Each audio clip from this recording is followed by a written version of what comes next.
Bonsoir à tous et bienvenue dans cette autre livraison de votre émission Vox Jeunesse. C'est toujours un grand plaisir de vous savoir tant nombreux car vous faites de nous l'émission la plus regardée sur le continent et bien par les jeunes. Aujourd'hui, on a l'occasion d'avoir un magnifique public. Est-ce qu'on peut faire du bruit, s'il vous plaît?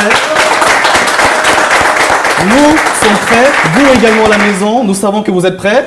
Vous savez ce qu'on dit? On est ensemble. Bienvenue dans Vox Jeunesse.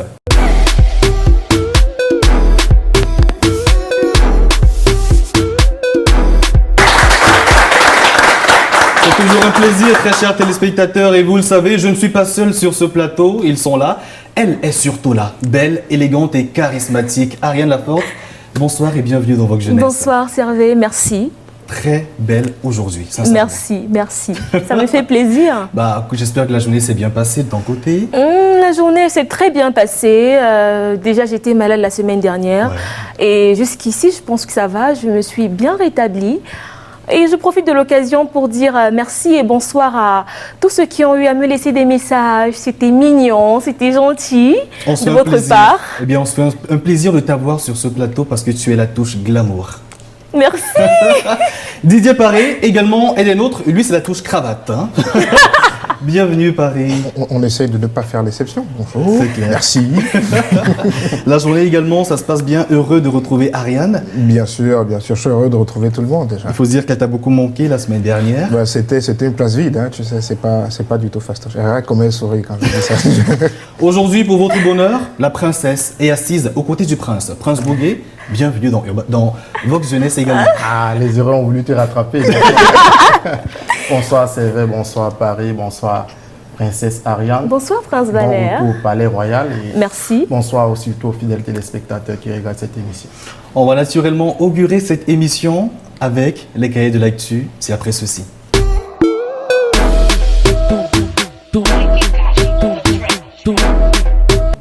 Monsieur Bouguet, j'aime bien le dire monsieur, c'est vrai que... Mais bon, Valère, aujourd'hui, on va commencer naturellement comme il se doit avec la revue de l'actu.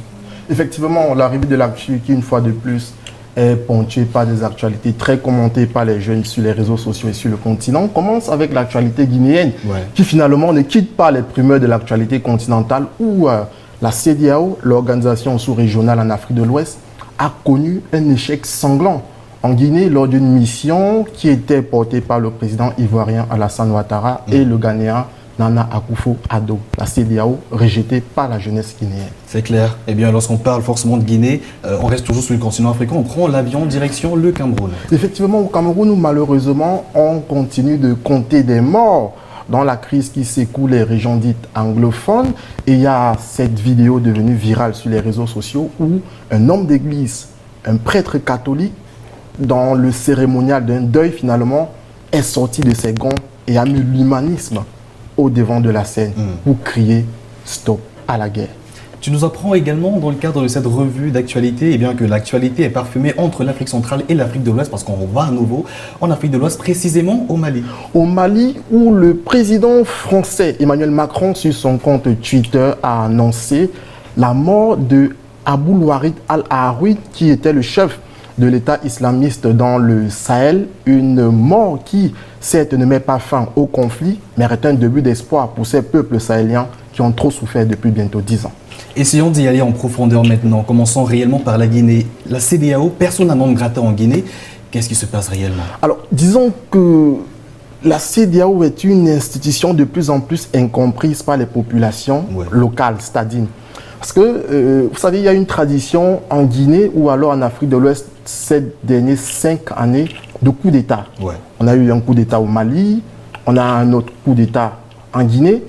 Et on voit bien que la CEDEAO ne pèse généralement pas de tout son poids lorsque les dirigeants au pouvoir décident de manipuler les constitutions, de manipuler les textes pour se maintenir. Mais lorsque les pouvoirs militaires, les unités spéciales de l'armée décident de faire un coup d'État, là, la CEDEAO sort ses muscles pour venir dire qu'il faut un retour à l'ordre constitutionnel. Et la jeunesse guinéenne dit, mais non, lorsque le président a modifié unilatéralement la Constitution, s'est arrogé des pouvoirs autoritaires, vous, la CEDEAO, vous n'avez pas défendu les intérêts du peuple guinéen. Maintenant que le président a été évincé, vous revenez nous dire qu'il faut un retour à l'ordre constitutionnel. Mais l'ordre constitutionnel, par principe, c'est de respecter les textes qu'on s'est donnés. Et là, on voit un peu l'impact de la jeunesse dans la vie politique d'un État. Parce qu'ils ont eu à huer très nombreux, le président. à être sortis et descendus dans les rues. C'est une scène inédite, hein, il faut le dire, sur un trajet de près de 350 mètres. Tout un cortège présidentiel constitué de 2 chefs d'État. On a quand même le président ivoirien, dont personne ne peut contester la statue internationale, Alassane Ouattara. Et le Ghanéen Nana Akufo-Addo, dont le leadership, le charisme fait parler sur la scène internationale, mais qui ont été rejetés par la jeunesse guinéenne. C'est un message fort pour les dirigeants politiques sur le continent. Dans le cadre de la revue d'actualité, on a également parlé, Didier Paré, du Cameroun avec les morts au nord-ouest et au sud-ouest. Quel est ton regard réellement sur ce pan de l'actualité? Mon regard, c'est justement que la guerre a changé complètement de visage. C'est parti des revendications civiles des Camerounais de ces régions qui parlaient d'une certaine ils disaient qu'ils étaient mis à part.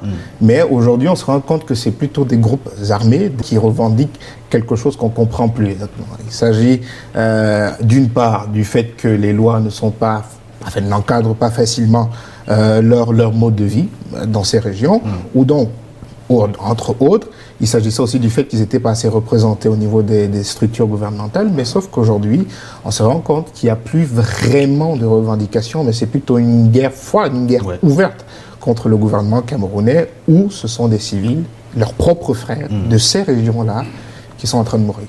Monsieur Bougué, Valère, en quelques mots, tu nous brosses l'actualité de ce côté du Cameroun. Oui, alors disons que Paré là a fait bien de le mentionner tout à l'heure. C'est une spirale de violence depuis octobre 2016 qui malheureusement voit le sang des Camerounais innocents couler depuis 5 ans.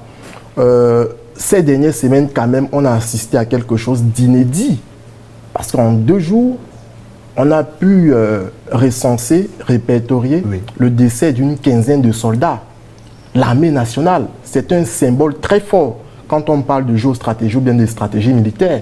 Et je pense que c'est l'une des raisons pour lesquelles le prêtre catholique qui s'est exprimé de manière vigoureuse dans la vidéo a fait cette sortie. Parce qu'à un moment donné, au-delà de tout, même ceux qui sont en face, qui combattent l'armée nationale, sont des personnes qui sont de nationalité camerounaise, qui combattent au Cameroun et par conséquent, elles peuvent bien se parler avec les autorités camerounaises. Vous savez, un gouvernement, c'est comme un père de famille. Et chaque enfant ou bien chaque région qui a des revendications, c'est un enfant de la maison. Il faut donc parler aux parents et avoir la bonne méthode. On peut se fâcher avec le papa, mais on ne tape pas l'enfant en le rejetant dehors, on le ramène toujours à la maison. C'est clair, quoi qu'il en soit, la discussion, l'échange se poursuit chez vous également, très chers téléspectateurs. Et aujourd'hui, il est très important de préciser qu'on parle de l'avortement. L'avortement est-il un danger pour les jeunes filles en Afrique? C'est ça le thème de la rubrique On se parle. Ils sont également très nombreux, ces Africains-là, ces jeunes, surtout téléspectateurs de l'émission Vox Jeunesse, à avoir contribué pour le cadre de cette rubrique. On prend rapidement leur réaction avec le concours de la réalisation.